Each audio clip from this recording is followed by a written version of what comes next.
A gente já falou nas aulas anteriores sobre pessoa física, pessoa jurídica e domicílio.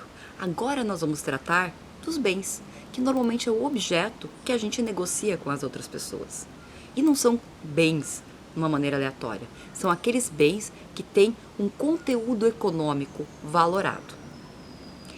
Podem ser bens classificados como móveis ou imóveis. Sabia que existia essa diferenciação? Até um detalhezinho. No Código Civil anterior existiam os bens semoventes, que eram aqueles que se locomoviam sozinhos. Ou seja, boi, cachorro, etc., eram considerados semoventes. Agora eles passaram para a categoria de bens móveis. É só uma curiosidade. Mas falando dos bens imóveis e dos bens móveis. O que são bens imóveis?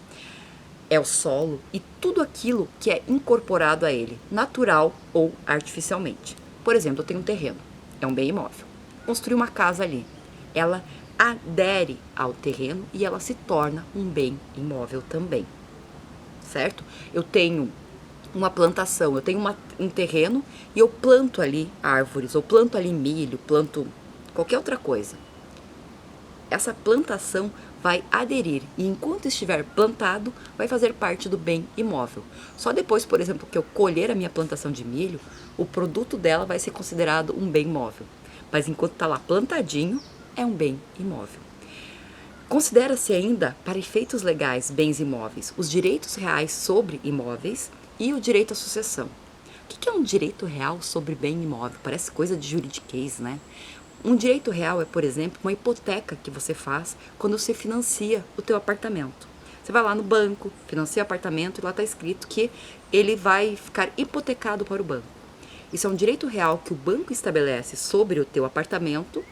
Portanto, se por acaso você deixar de pagar a tua prestação, o banco pode ir lá e ficar com esse bem em troca da dívida.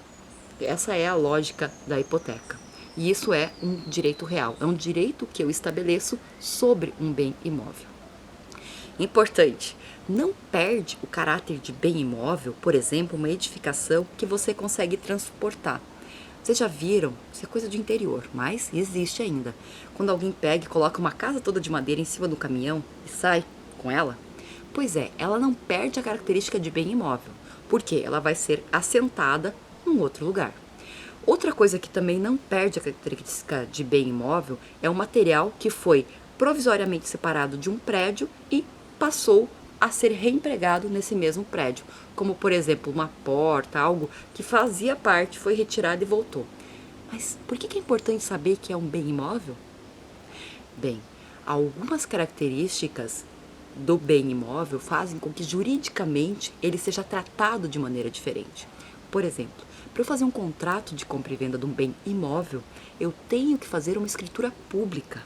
Eu tenho que ir lá no registro de imóveis, registrar aquela escritura pública, dizendo que aquele bem é meu. Isso não acontece com os bens móveis. Quais são os bens móveis? Móveis são aqueles bens que são suscetíveis de movimento próprio ou por alguma força alheia. Uma cadeira, uma garrafa, um celular, um carro, são todos considerados bens móveis. Por quê? Eu transportando ele de um lado para o outro, a substância dele ou a destinação dele não vai ser alterada. Cadeira vai continuar sendo cadeira, garrafa vai continuar sendo garrafa. Eu, ao arrancar ela de algum lugar, né, tirei de cima da mesa, ela não vai deixar de ser uma garrafa.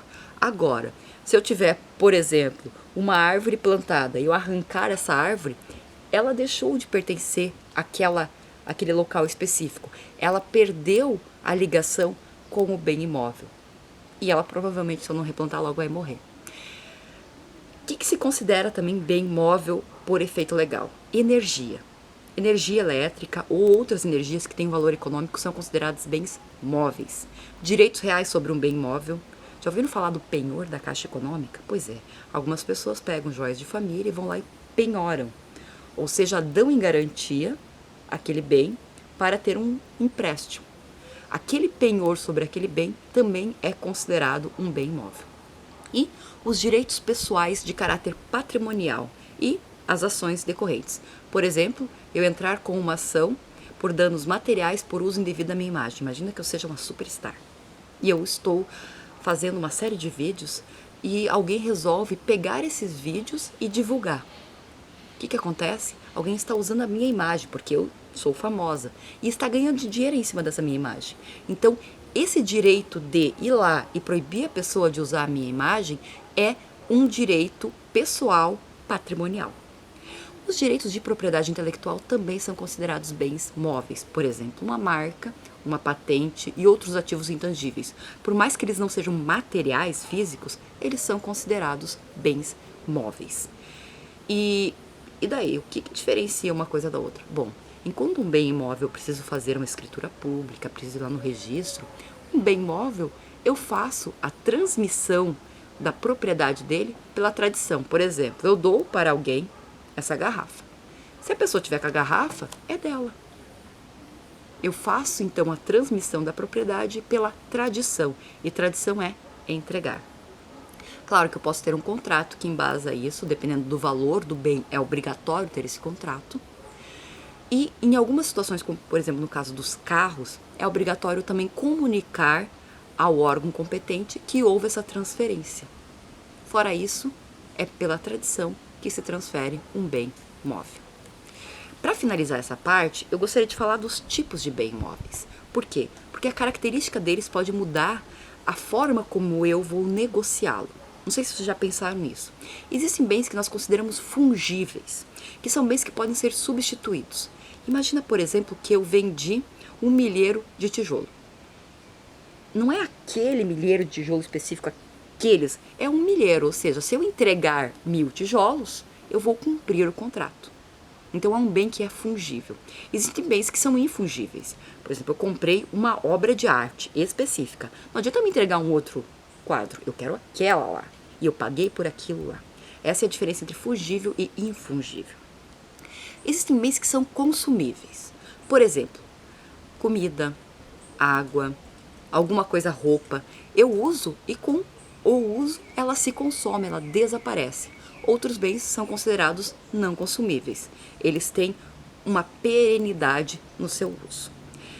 Existem bens que podem ser considerados divisíveis. Vamos voltar para o milheiro. Eu posso vender 1000, ou 10.000, ou 5.000 e continua sendo tijolo. O que eu não posso vender é meio tijolo. Mas enquanto eu estou na unidade de tijolo, 1000 tijolos, 10.000 tijolos, eles continuam podendo ser divisíveis. E ao dividir ele, eu mantenho a sua característica de ser um tijolo. Agora, outros bens, por exemplo, eu não posso vender meio celular. Ou eu não posso vender meio quadro. Porque ao dividir, ele perde a sua natureza, a sua característica.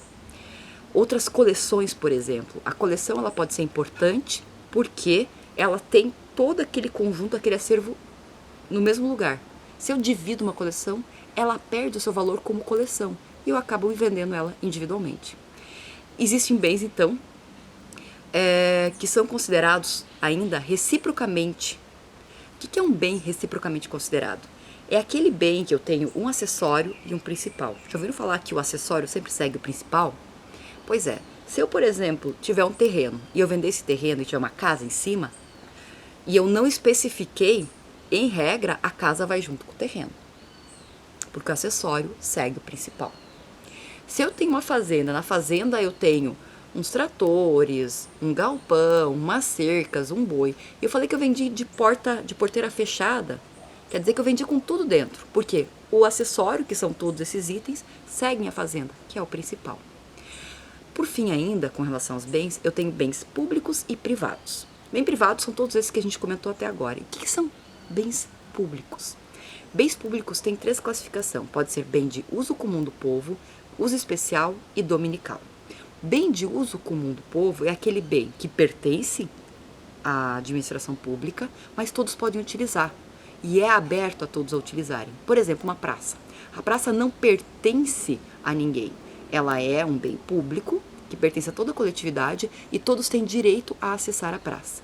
Alguns bens da administração pública, eles são considerados bens de uso especial. Eles são públicos, mas não é todo mundo que pode acessar. Imagina, por exemplo, o gabinete do prefeito. Não é todo mundo que pode entrar lá só porque é um bem público. Você tem que ter uma certa coordenação para poder acessar esse bem. E por fim eu tenho os bens que são chamados dominicais, que são bens de propriedade da administração pública, mas que não estão sendo usados. Então, esses bens, quando ele não tem uma destinação específica, por exemplo, ele não foi destinado para ser uma secretaria, não foi destinado para ser uma praça, ele está na situação de bem dominical. E cada um deles vai ter uma regulação diferente, e a gente vai ver um pouquinho disso lá em direito administrativo, ok?